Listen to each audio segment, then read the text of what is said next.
So, ayun mga kahok, good morning. So, maglilinis tayo ng ating fishing oil na casking. Yan. Casking mga kahok. Sharky to eh. Yan siya. So, isang linggo na natin walang linis to. Last natin fishing nung sa isla kami. So, wala pa nalilinisan. So, ito, nilinisan natin. Bali, 1,000 CHs to. Yung ginagamit natin mga kahok na fishing oil. So yan,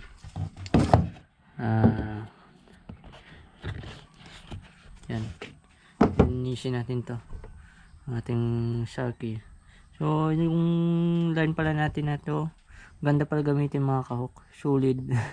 Layo ng hagis, ng line na to. Smooth kasi siya na pagka line niya, pang madulas siya na klaseng line, hindi siya magaspang, kaya ang ganda sa hagis.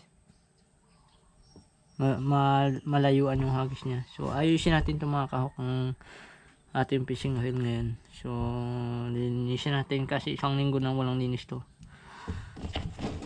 So yan, maganda naman ikot niya mga kahok, wala naman siyang ingay, pero titingnan pa natin. Siyempre isa lang din ang ating gamit na fishing oil, may hap na maano din. So yan, ganda naman ikot niya mga kahok, wala namang ano. Yan, ating linisin. Yan, casking Sharky to 1,000 CHs. So yun, bubuksan natin ito mga kahok. So yun, wait lang. So gagamitin natin langis. Ito yung itong binilihan natin sa kanyang sa shop ng casking. So ito, oil yan sa mga kahok. Yan casking din siya. Ayan, at saka yung gasa na gagamitin natin, ganyan din. Yan, casking 10 grams lang niya, bigat 10 grams. Ito naman 15 ml. So gamit na natin ito mga kahok. Ito yung ginagamit natin pang linis sa ating fishing oil na casking. Yan. So bubuksan na natin, tingnan natin mga kahok. So yun, ang tabayanan lang.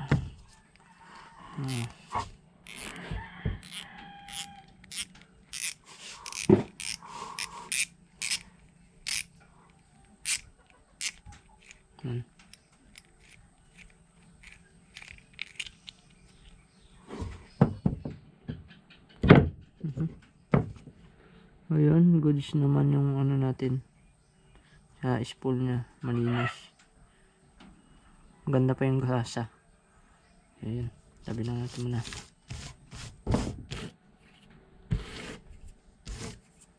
Tabi natin mga kaki.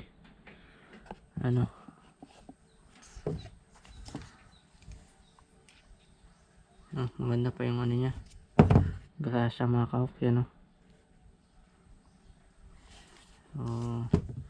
wala pa yung paltos. Kahit isang linggo nang gamit, babad to sa sa tubig alat. Nung time na yun, nag-aulan-ulan kasi mga kahok. Pero pag uwi natin, hinugasan din natin ang tubig tabang. So hindi na natin nalinisan ng hindi na natin nalagyan ng isa tsaka gasa, kasi hinugasan na naman natin ang tubig tabang na may sabon. Hinabunan din natin. Pero maganda naman yung oil niya, pati gasa niya, walang problema. So ayan, sabi natin na yan dyan. So bubuksan natin ito naman.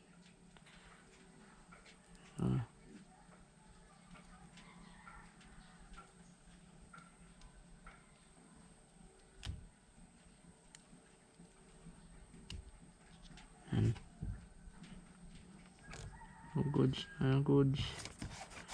Wait lang mga kahok. Linisan muna natin ang ating bawa ng dumi. Baka may alikabok o buhangin dyan, delikado mapunta sa ating fishing oil. Tabi na natin yan. Tapos to. Wala pala tayo pang tusok. Wala mga kakao. Wala tayo papel. Suokin natin yung bakal na nandiyan nakalock sa ano natin.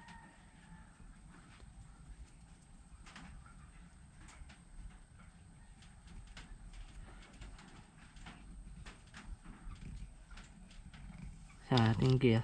So yan. Suokin lang natin yan. Lumabas na. Yan. So, ingatan nyo talaga mga kakao na maglinis kayo, bantayan nyo kayo, baka magtalsik yung mga ano nya, yung maliliit lang pati yung mga ano nya. Ito, tatanggalin din natin to. Tapos balik natin muna.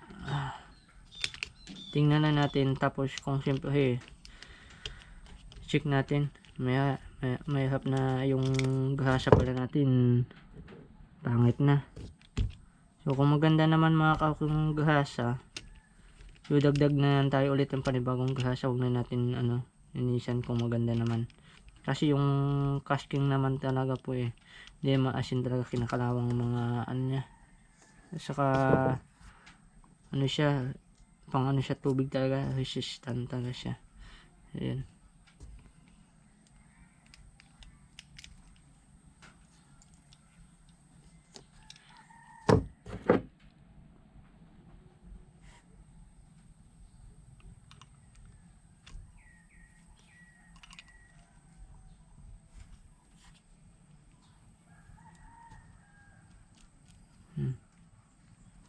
Ayan.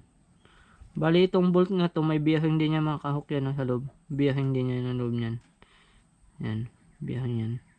O yan. Napakaganda talaga ng casking. Ingatan lang talaga. Yun.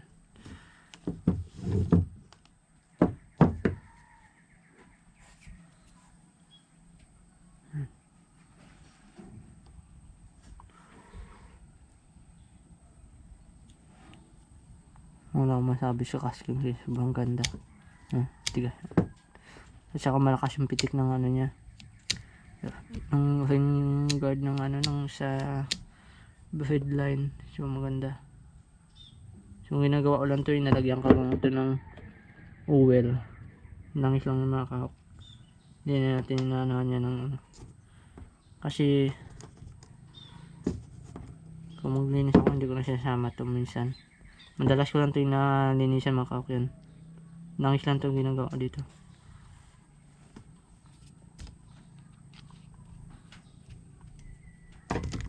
Halab ko lang inaano yan.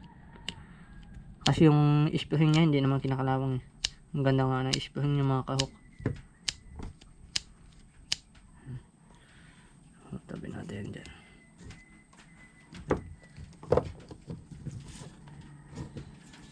So, titingnan natin itong loob na naman. Dalawa lang pala yung stove bolt niya dito mga kahok sa loob.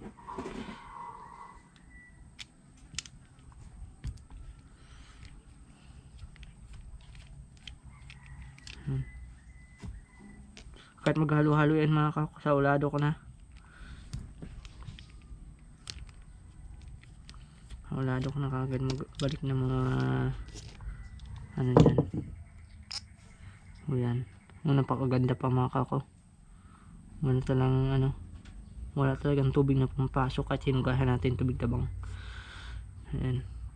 Dagdagan lang natin ng langis yan siya, at saka ay hindi na natin ito tanggalin mga kako. Dito natin magtatanggal sa na to, part na to. Dapat yung stove bolt stove driver nyo, stove bolt nyo dapat dalawa. Yan, palitan para kung hindi mahirap mag linis ng ating mga gamit sa ating fishing oil, sa ating pangisda. Hindi pa mapasok. Nangyari yun.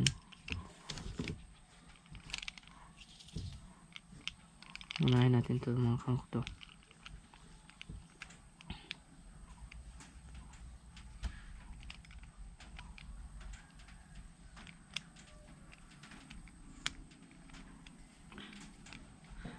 kagandahan din sa casking circuit to, hindi siya nag-loose to yung mga straw bolt niya sa mga body niya.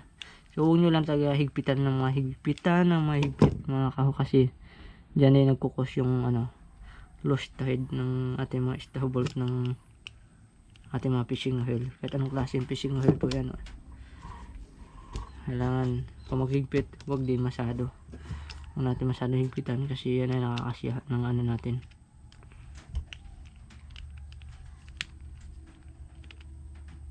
Smooth lang maghigpit mga kapag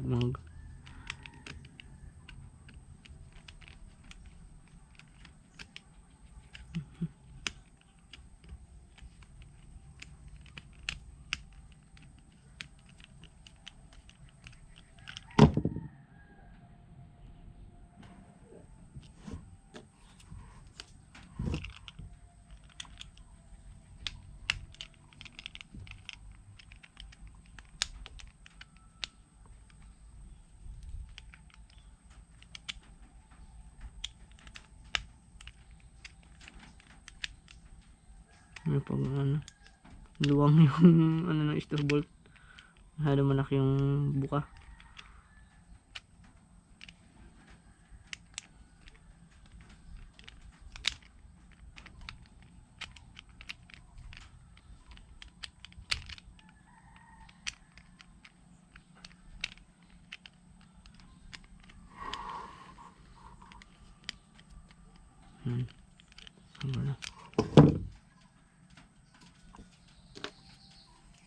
Ito pa mga kaho.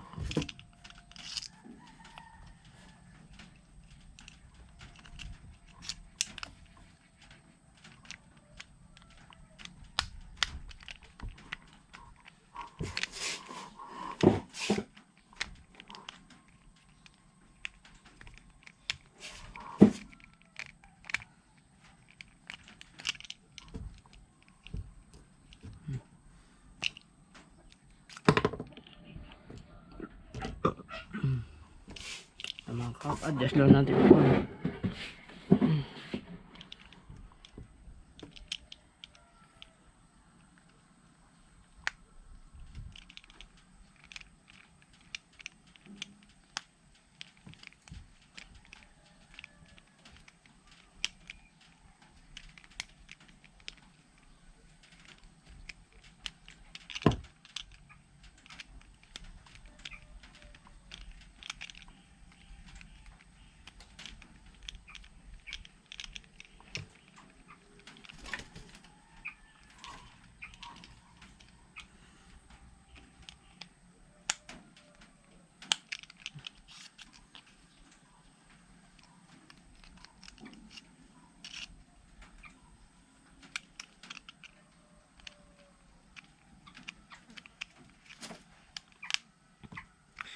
daming straw bolt yung sake tahi, kaya maganda din ito gagamitin. Siya masikip yung mga ng dito niya, kaya hindi gabuka. Ang dami straw bolt kasi mga kaho. Yung maganda din talaga sa tubig alat, kahit sa anong tubig mga kaho. Huwag nyo lang din ibabad na matagal sa tubig mga kaho, pangit din naman yung ibabad siya. Siyempre may mga part din na may mga butas na maliliit yan, lalo na yan dito sa anti-hibos natin. So huwag naman ibabad din masyado sa tubig, kasi siyempre kahit sabi natin water resistant yung ating fishing rod, hindi natin masabi, malay mo may konting butas yan dyan. Ay ko, gata nyata ko madulas labing may mga gahasa yung mga straw bolt niya, nalagyan ko kasi mga kaho para hindi siya masyadong ayan, bubukan na natin yung gitna mga kaho. Tingnan na natin dito ako magabukan yan sa ilalim.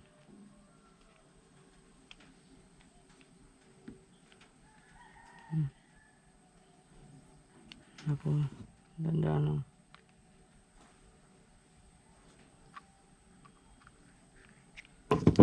Yun. basang basa sa ano, langis. May mga langis, ito siya, hinaluan ko ng langis na may kunting grasa mga kahok. Kaya dito kinakalawang ng mga ano niya, mga part niya. So, napakaganda pa ng ano, ng gahasa mga kahok. Yung kulay pa ng gahasa nito mga kahok, kulay blue. Ano ko blue. Hindi pa talaga siya yung gahasa niya.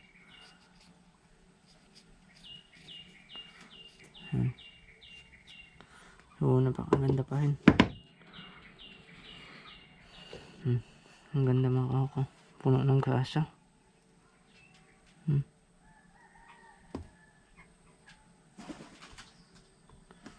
ganda yung ikot. So ang loob nito mga kahok, hindi ko na binabaklas yan mga kahok, kasi wala naman siya tigas, wala naman siya ingay. Ibig sabihin maganda yung biyahe niya pa sa loob, hindi kinakalawang. So hindi ko na binubuksan niya mga kahok. Alam ko naman siya tingnan, alam ko naman siya buksan, kaya ko naman siya ibalik. Hindi ko na siya inaano mga kahok, kasi okay naman po ang loob niya. Kasi sabi yung ano niya, dito pa lang nga ganda ng gahasa eh. Ganda yung mga kahok. Hindi yan siya itim, may pagka blue blue kasi yan sa mga kahok. Yes. Ito yung ano niya yung ginagamit. Ang ganda pa yung mga kahok. Nahaluan ko kasi konting langis para yung ano, maganda iikot yung mga gamit niya. Pag gamitin mo siya, ganda yung ikot. So yung ginagawa ko lang dyan mga kahok, ginaganyan ko lang siya yung gahasa. Sobrang daming gahasa yan mga kahok. Hindi na siya nawawalan talaga mga kahok. Bali yung nalagyan ko dito, ito. Pakubos na natin ano, mag-order ko na ulit tayo mga kahok nito. Yan, ito yung nalagyan ko. Yan, kulay blue yan siya. Kaya na ganyan ang kulay, may halong lang siya mga kahok. Yan.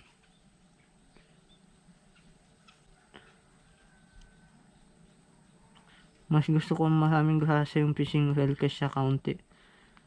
Mas komportable ako madaming grasa. Hindi naman siya sa gabal iikot eh pag madami.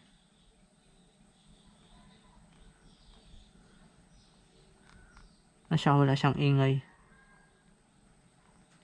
Nakadepende naman yan sa inyo mga kung nalagyan madami o kaunti lang.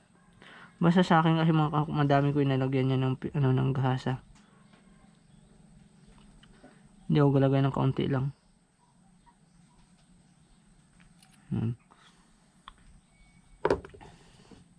Ito naman yung biyaheng yan.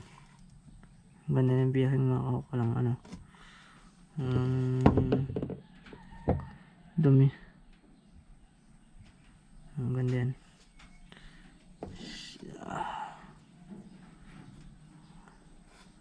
May support to siya eh. Dalawang ano, dalawang snap na manipis.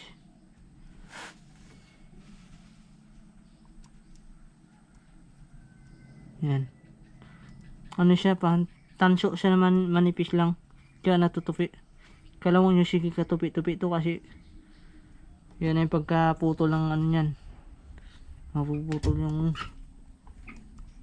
yung supportan nito sa biyahing.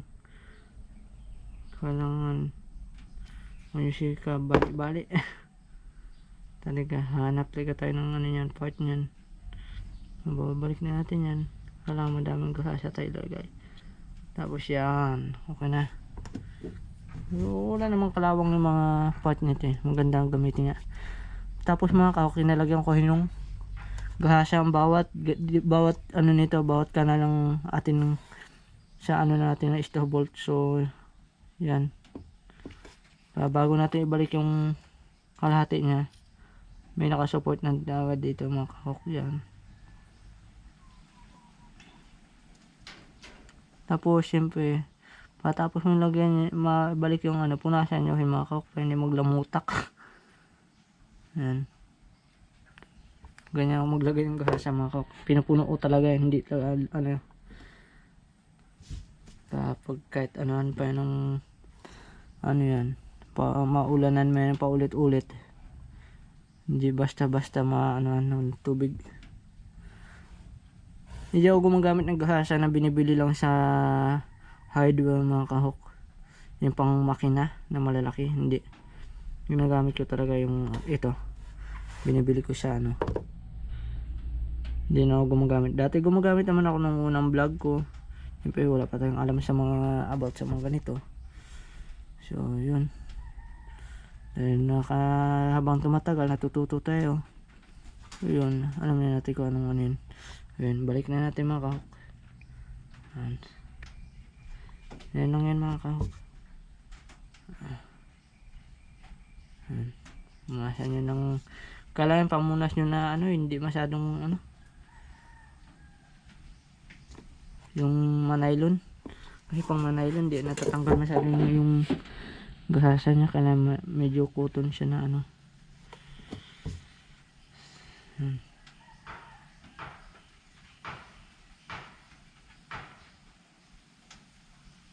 So, hindi na natin tinatanggal yan mga kahok. Nagawa na natin yan, lagyan na ng konting gahasa yan. Uy, ano siya.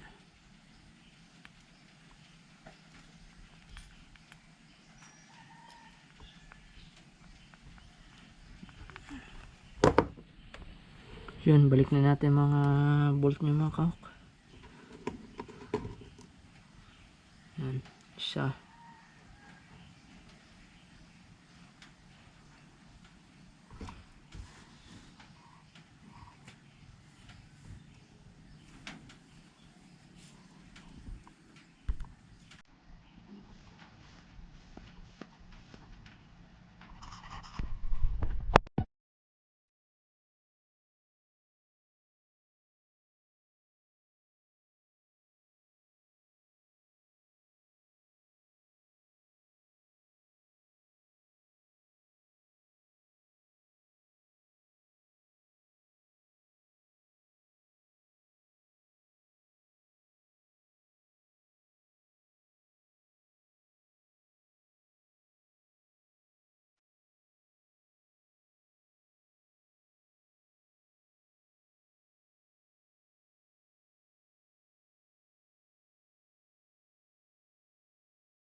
na, goods na.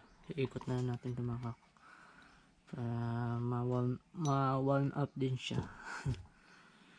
Dito lagyan din natin ng gasa.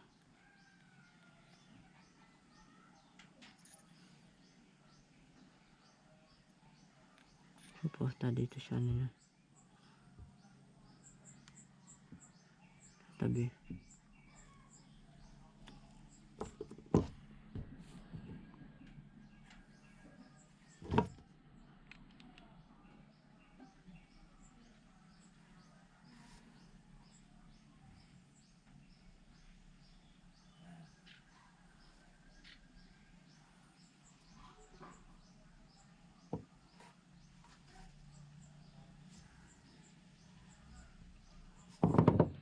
Ikot na natin.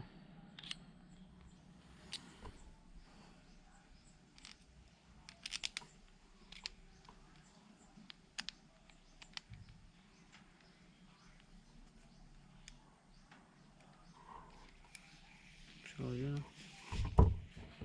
Huwag na naman yung ikot niya.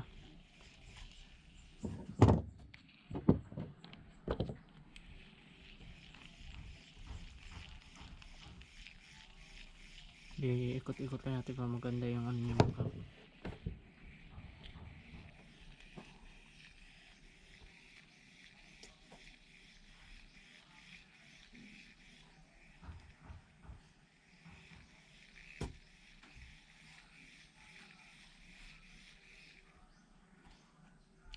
Reverse.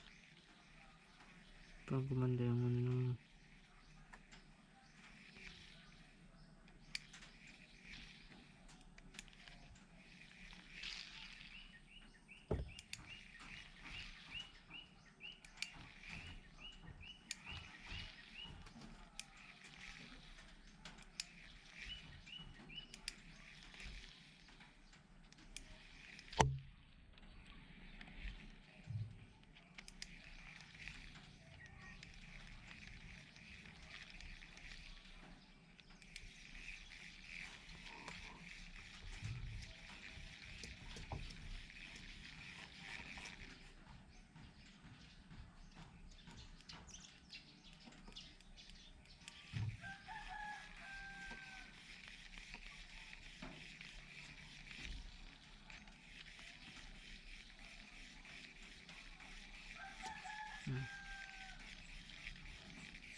goods na mga kaw. Wala na sablay. Okay na. Ang ganda na. Dulas na siya. Warm up na. Yun. Diba? So punas-punas na lang.